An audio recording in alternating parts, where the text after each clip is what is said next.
All right, so here we are with Nat Hammond, and we're going to talk a little bit today about iCal and what that's all about. So let me turn it over to Nat real quick and go ahead and introduce yourself. Hi, my name is Nat Hammond. I'm currently a property manager for two brands, Missouri House and Branson Family Retreats. I was in the IT world for about 25 years until moving over to this industry about a little over a year ago. So I started out with a help desk and ended up in app dev for a few companies. So Nice. So you're a tech guy like me, so yes. that's good. But don't worry, everybody, because we're gonna talk about these things in a way that normal people talk. So, all right. So like I said, what we're talking today is about iCal links, right? This is something that if you're in the vacation rental world, you're probably familiar because you've dealt with having to synchronize calendars and all that good stuff before. So maybe first it's important to talk about, what an iCal is, right? What is that? Yes. What is an iCal? Right. So, you see iCal and you think, oh, that must be Apple, right? Like iPad, Yeah. right? Well, it's not. It just means internet calendar, right? That's all it means. It's basically a standardized format to record calendar events in a document. Okay. So how does the iCal work? How does the link work? Yeah. So the link, now this is, without getting too technical about it, basically the way that link works is that you could consider it like, oh, let's just consider it a legitimate calendar that's just sitting on a server somewhere on the internet, right? And Right. it has its own unique address. So if you're Nat, you're going to have a different calendar than I would have, and they're all going to live at a unique address according to whatever the provider is. So if I am, I don't know, let's say I'm Airbnb, all right, Okay. and I'm going to provide you with iCal links for your calendar. Uh, so what they do is they take all this, they're sitting on mountains and mountains and mountains of data, right? Right. And what they're doing is they're taking all that data and they're distilling it down into some basic stuff like, here's your calendar, booking date from July 1st to July 7th, July 15th to July 22nd. They're translating all this massive guest data, reservation Right. data, all this stuff, and they're just putting it down into one little file that says you've got bookings here, here, here, here, and here. Okay, so say you don't run a property management software at all, right? So Right. Right. Okay. so you're not doing any of that stuff, and maybe you only do business on Airbnb, right? That's your primary, Mm-hmm. what we would call your master calendar, which we'll touch on that a little bit more in a minute, but you want to use this iCal to tell if you ever want to do business outside of Airbnb, or if you ever just want to do anything with your reservation data that's not something built into Airbnb, you're going to make use of this iCal. So another online travel agency can use the iCal to look up what another online travel agency has. Oh, That's exactly right. nice. Yeah, that's exactly what it's intended for. It's like a common language that they can all speak. iCal. They all speak iCal, and it's all to the end of having an accurate calendar. Because if you got one property, it may not be too big of a deal to maintain calendars amongst many different websites. Airbnb, Right. you could have 10, maybe. Who knows? It may not be too big of a deal for you to do that, but once you start having 2 properties, 5 properties, 10, it's totally unmanageable. Every booking that comes in the door, or every cancellation, or every modification, you have to propagate that out to 10 different places.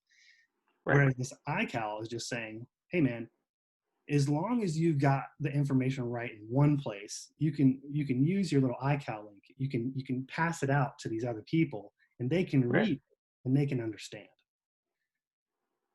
Something to think about is that for example, if in the example I gave earlier, where you say you're managing your one rental through Airbnb, you can use that calendar, push it out to other people.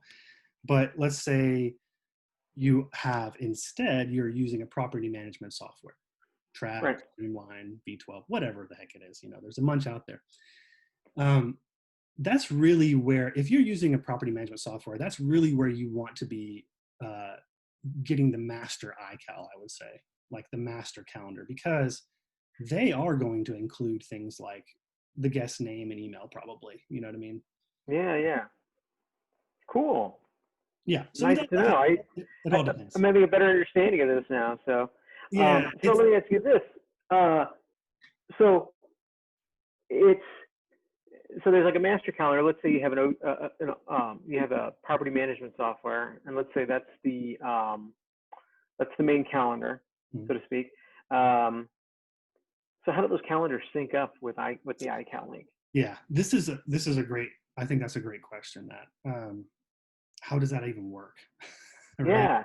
And actually, first and foremost, we're saying master calendar, but maybe not everyone knows what that means. So, I think that a lot of property managers, a lot of vacation rental professionals use a property management software, and to manage, accounting, calendars, all that good stuff. Usually it comes along with a website or something like that. Hmm. So Yeah, yeah. yeah, most people are pretty familiar with that. And I think that if you're using that sort of software, that should be considered the source of your master calendar, right? That at the end of the day, that's the bee's knees. It's got everything in it, right? Right. All the original information, and really anything that outside of that is based on what comes from your property management software. So So, so let me get this straight. So like, let's say you have your property management software. That is that's where the buck stops. mhm, So everything like, let's say with say Expedia or Booking.com or HomeAway or even Airbnb, they go but based off of that calendar, mhm, that's right? right. And that's, yeah, and there's that sort of highlights the importance of maintaining this master calendar somewhere. If you're Yeah. using property management software, that's where you maintain it. If you're not using property management software, and instead let's go back to our example, you're using Airbnb as your primary, um, what do you want to call it, like business portal. I mean, you're managing all your reservations through there. Then that would be your master calendar, and you'd want to make sure that that is always accurate. Essentially, every time your calendar changes, that iCal is going to change too at the source.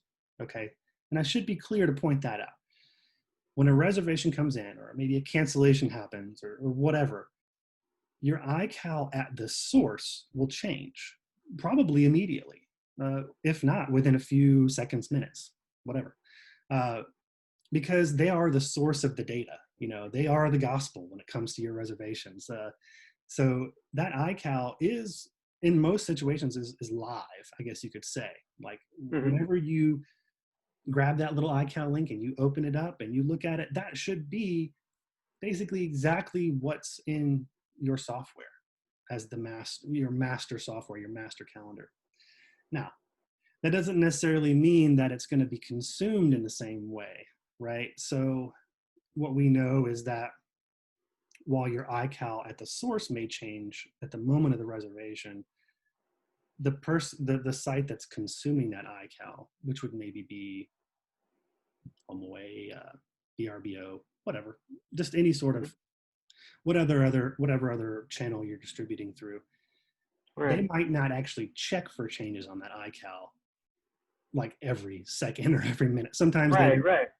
Sometimes they only check it every day. Sometimes it's once a week. I don't think anyone really does that anymore, but Right. so that is something let's not necessarily a caveat here, but that is something to pay attention to when you're looking at working with a company, or maybe you already are working with someone else that you're distributing your inventory out to. It's not really enough to ask, do you sync with iCal, right? Hmm. It's not really enough to ask that. You need to ask, if you do, how often? How often do you do that? Because that might affect your cancellation policy. It might affect a number of other things. the best way to do this, the best way to synchronize your calendars is not with iCal. The it works for a lot of people and it works really well for a lot of people, but that's not the best way.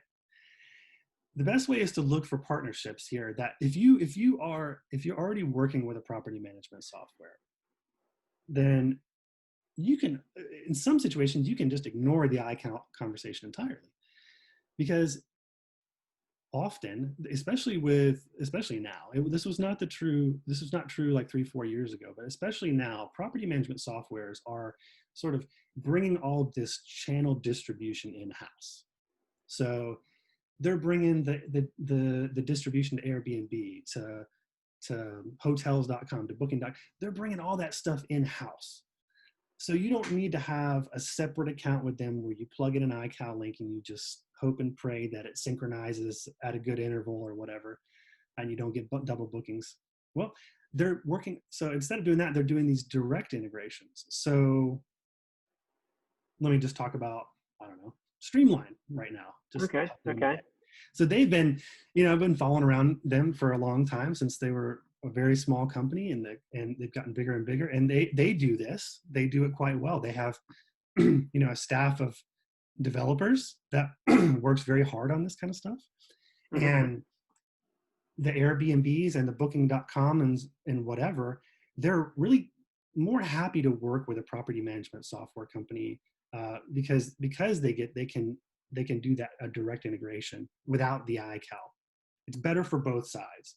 So Streamline, for example, your property management software spends a bunch of man hours trying to integrate with Airbnb or booking.com or whatever. And they do this to make your life easier because Mm-hmm. what that means is, when it's a direct integration, it means that you're integrated not through an iCal, but through that provider's API. And I'm not going to dig too deep into what that is right now. That's a topic. Maybe we'll have that conversation next time or something. But Sure. it is Pandora's box. Yeah, I know that. Yeah. So it's what an API connection is like more of a direct, like that's just the best way to summarize. I say it's more of a direct live connection. So when you get a booking, maybe it's through your website. So Streamline in this example says, "Oh, new booking," push that out. So it's gonna alert these all the channels that you're distributing out to. It's gonna say, "Hey, new booking came in for Nat. Just had a new booking. Make sure you got that blocked off." Right. Right. Yeah, and even better. I mean, that's pretty good, right? That's pretty good. Instant synchronization is a pretty good thing. Exactly. But what's even better than that? Oh man, it doesn't just do calendars. It does rates. It does, it does your taxes and fees. It does your descriptions, your photos, your all that stuff too, right? So it kind of makes your life easier by using the property management software. Oh, for sure. Yeah. I mean, and you could say that about so many things when it comes to your business Yeah. with property management software, whether it's accounting, and every guest communication. Cleaning. Yeah, cleaning. Oh, but here, we're not trying to sell anybody on buying property management software right now, really. I would say that is really the way to go. But if you're stuck in the world of iCal, which is not a bad world to be stuck in, if you're stuck in the world of iCal and that's how you're doing it, then, make sure you're asking the right questions. Do you guys accept iCal? And follow-up question, how often do you synchronize with my iCal? Those are really important questions to ask. So let me ask you this: if people have more questions about this, where could they go? Yeah. So what the intention here is that, we're kind of winging it right now, but what the intention here is that I'm going to record this video. You're being recorded, by the way. No, he knows it. I'm going to take this video and probably edit out some of my ums and ahs and whatever else, and then throw it up on YouTube, so anyone can watch it. And so what I would say is, if you have questions, you can ask me directly, and I'll put my contact information down below the video. Wherever you're watching this video, if you scroll down a little bit, you'll probably see my contact information. or at least some sort of a way to get a hold of me. And ask questions, ask away. I can't promise I'm always going to have the answer for everything, but I definitely can find it. So if you want to ask more questions, ask away. Nat was gracious enough to volunteer to do this first video, but we're going to need someone for the second and third and fourth and all these. So I'm anxious to hear what are some other pain points? What are the other dark tunnels out there in the vacation rental world? Um, so Nat, thank you so much for your time, man. Thank you for your Oh, questions. thanks for Really having me. appreciate it. And maybe we can do this again sometime soon.